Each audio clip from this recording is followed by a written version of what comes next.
suis très heureux d'avoir été invité. Je vais vous faire passer quelques messages personnels. Ce n'est pas un cours d'histoire, ce n'est pas un cours de sociologie, ce n'est pas un cours de géographie, ce n'est pas un cours d'économie. Et pour autant, quand la proposition m'a été faite, je n'ai pas hésité un instant, n'étant moi-même pas originaire du Nord, mais étant très attaché à la force symbolique que représente cette région, à la fois dans l'inconscient collectif national et en même temps, j'avais envie de vous faire part d'une dynamique régionale très forte, à bien des égards exemplaires en Europe, puisque, comme le thème l'indique, je vais vous dire un petit mot sur cette démarche qu'on a appelée la troisième révolution industrielle.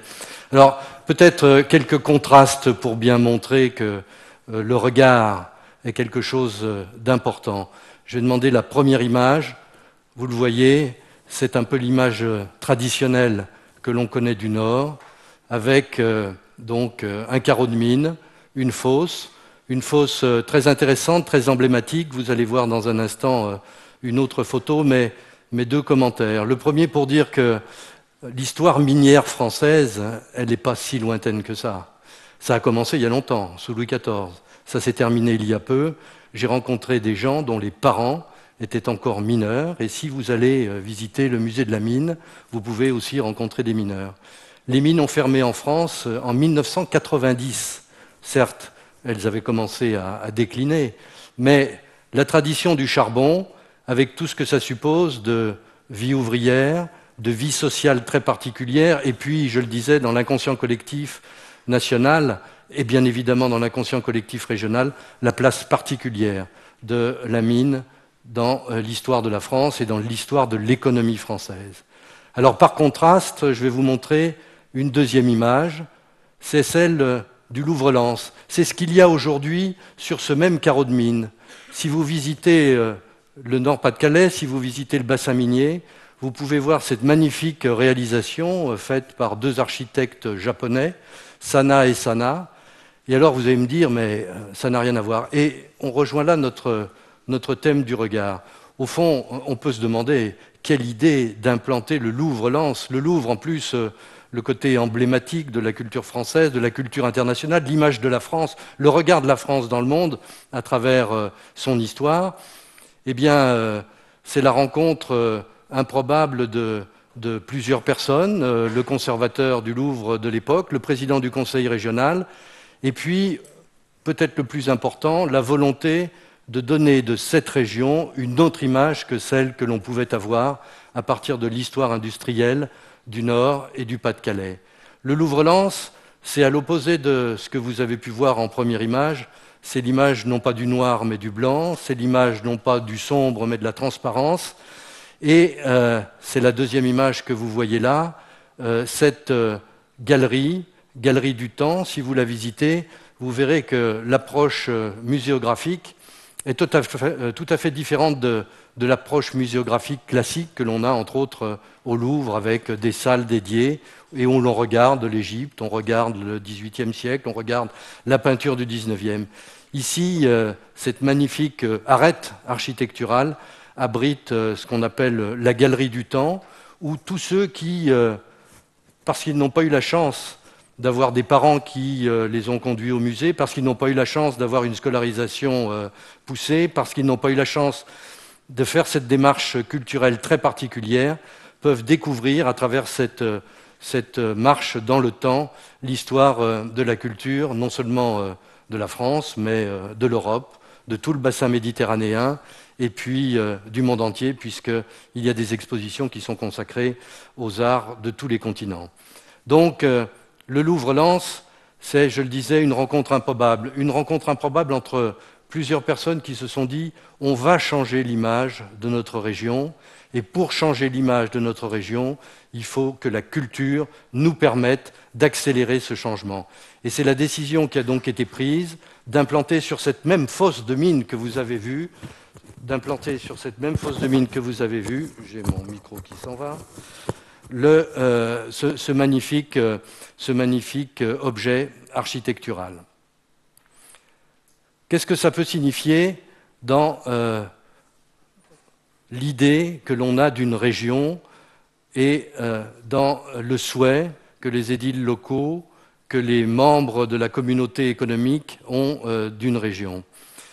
Il y a une image qu'il faut éviter. Elle est très dure. J'ai hésité avant de la passer. Vous allez la voir. Peut-être vous souvenez-vous de ce qui s'était passé lors d'un match au Racing Club de Lens, où ces mots épouvantables, pédophiles, chômeurs consanguins, avaient été déployés par une équipe de foot dont je ne veux pas donner le nom, et qui a agressé une région entière. C'était un moment très pénible, vous vous souvenez du procès d'Outreau, et c'était un moment où, justement, le Nord n'apparaissait qu'à travers ses problèmes sociaux, qu'à travers la misère humaine. Et donc, cette épouvantable scène montre tout ce qu'il faut éviter. Et je précise une chose, le fait que ça se passe dans un stade n'est pas anodin. Pourquoi? Parce que vous avez là un stade très particulier, c'est le Racing Club de France, le Racing Club de Lens. Et le Racing Club de Lens, c'est en permanence, qu'on aime le foot ou pas, moi j'ai découvert ça, je ne vous le cache pas, c'est là en permanence 40 à 50 000 supporters qui, depuis, j'allais dire, des siècles, puisque le stade remonte au XIXe siècle, sont supporters de cette équipe dont les footballeurs sont bien payés. Vous avez d'ailleurs la moitié de RMistes qui regardent des millionnaires courir après une petite balle, ce qui peut poser quelques questions. Et vous avez là un lieu où se retrouve toute une ville, toute une population. Et vous avez le même exemple à Sochaux. C'est un exemple très particulier que l'on trouve dans tous les bassins industriels français. Il y a la même chose en Allemagne ou en Angleterre, où les équipes de foot étaient supportées par le patronat local, et le stade étant gratuit, toute la famille se retrouvait dans ce stade. On a là deux images dans une même image qui sont épouvantablement contradictoires. La perception que l'autre, d'une autre région, peut avoir d'une région, et puis en même temps, cette région qui se retrouve au sein de ce club de foot, dans ce stade, qui d'ailleurs devrait accueillir prochainement la Coupe d'Europe.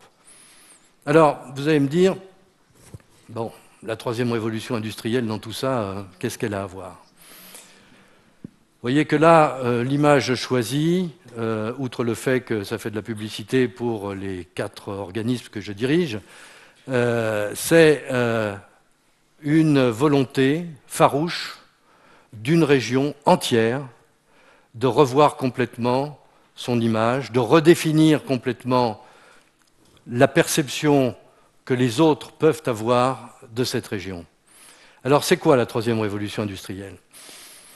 Comme vous faites des études de commerce, de gestion, de marketing, vous devez avoir entendu parler de Jeremy Rifkin, qui est un prospectiviste américain de renom, un des pères fondateurs de Greenpeace, et qui a, ces dernières années, beaucoup travaillé sur les questions récurrentes, importantes, quotidiennes, sur l'énergie et le renouveau énergétique. Et Rifkin a écrit un livre qui s'appelle « La troisième révolution industrielle », livre qui pose les bases de toute une réflexion nouvelle que les générations actuelles et les générations futures doivent parfaitement maîtriser compte tenu des problèmes que l'on a aujourd'hui dans le monde économique civilisé, dans les pays en voie de développement, dans les pays émergents. Alors au fond, la théorie de Rifkin, c'est quoi? C'est dire, bon, les énergies fossiles, c'est terminé. La première révolution industrielle, vous vous en souvenez, c'était le charbon, on l'a vu, c'est terminé. La deuxième révolution industrielle, c'était le pétrole. Vous le savez, c'est bientôt terminé. Et donc, il faut trouver d'autres solutions. Ces autres solutions, quelles sont-elles? Eh bien, elles sont de plusieurs ordres. D'abord, il faut qu'une région entière se mobilise autour de la question de l'énergie. C'était important pour le Nord-Pas-de-Calais parce que vous savez qu'on a encore beaucoup d'industries et que nous sommes la seule région de France à consommer plus d'énergie que nous n'en produisons. Et Dieu sait si on en produit, puisque la plus grande centrale nucléaire de France se trouve à Gravelines, sur la côte d'Opale. Deuxième changement important qu'il faut maîtriser, c'est l'utilisation de l'Internet pour la redistribution des nouvelles formes d'énergie. Et là, Rifkin fait toute une série de préconisations, en particulier comment mieux utiliser l'Internet pour redistribuer village par village, ville par ville, bâtiment par bâtiment, les nouvelles formes d'énergie, en particulier le solaire, le photovoltaïque et l'éolien. Troisième préconisation de Rifkin, tant que faire se peut, construire des bâtiments intelligents. Et des bâtiments intelligents, c'est-à-dire des bâtiments qui, à la limite, produisent plus d'énergie qu'ils n'en consomment. Et puis enfin, dernière préconisation, mettre en place de nouveaux circuits économiques. C'est ce que l'on appelle, entre autres, l'économie circulaire, avec donc la traçabilité de tous les produits tels qu'ils sont produits sur place, puis distribués, consommés et enfin jetés. Nous avons rencontré Rifkin à 3 ou 4 amis, et puis nous en avons parlé à l'ensemble du corps politique et l'ensemble des représentants économiques de la région. Et ce que nous a proposé Jérémy Rifkin, c'est de faire ce que l'on appelle un master plan, c'est-à-dire penser collectivement à ce qui peut se produire dans les 20, 30 ou 40 ans à venir pour modifier complètement l'image de la région, en modifier complètement les modes de production et progressivement aller vers une réindustrialisation qui est donc ce que l'on a appelé la troisième révolution industrielle. Question méthode, comment est-ce que nous avons fait? J'insiste sur ce point parce que, en ces temps où la crise suscite des adversités, exaspère des adversités, des antinomies, des oppositions, nous avons souhaité un consensus total entre l'ensemble de la représentation républicaine à travers le Conseil régional, les conseils généraux, celui du Nord, celui du Pas-de-Calais, bien évidemment la société civile à travers le Conseil économique et social environnemental, les organisations syndicales, les organisations diverses représentant les associations, et puis bien évidemment l'ensemble du corps de la recherche et des universités. Nous avons créé un immense forum à l'occasion duquel M. Rifkin est venu présenter sa stratégie pour nous-mêmes, et nous avons signé un accord qui stipulait 2 choses. 1 an de réflexion tous ensemble, aidés par des experts internationaux venant de tous les pays du monde, et puis enfin, 2e élément de l'accord, la création de ce que l'on a appelé un master plan, c'est-à-dire une stratégie, une trajectoire, secteur d'activité par secteur d'activité, autour de cette notion de troisième révolution industrielle. 1 an de travail, et au mois d'octobre dernier, nous avons présenté ce master plan qui est une grande première en France, une grande première en Europe, et qui dit, voilà dans le secteur du bâtiment, voilà dans le secteur des transports, voilà dans le secteur de l'Internet, voilà ce qu'il faut faire, voilà ce vers quoi il faut tendre. Alors vous allez me dire, bon, ça fait une réflexion de plus. En quoi est-ce que le regard des autres vers cette région nord de France, Nord-Pas-de-Calais, va-t-il pouvoir changer? Eh bien, on espère 3 choses. La première, c'est d'abord de maîtriser effectivement toutes ces énergies renouvelables, tout ce renouveau énergétique pour régler toutes les difficultés que connaît notre société aujourd'hui. Le deuxième élément, peut-être le plus important, c'est qu'à travers des expérimentations, puis un développement massif de tous ces projets, et je précise qu'en 1 an, nous avons enregistré 200 projets spontanés rentrant dans le cadre de ce master plan. Et donc ces 200 projets vont progressivement nous faire passer du noir à la transparence, du noir au vert, et puis progressivement aussi donner de cette région non plus l'image triste de l'ouvrier du XIXe siècle à la version germinale, mais plus une image gaie, joyeuse, innovante de celle liée aux nouvelles technologies, à l'innovation énergétique et au développement sociétal beaucoup plus équilibré.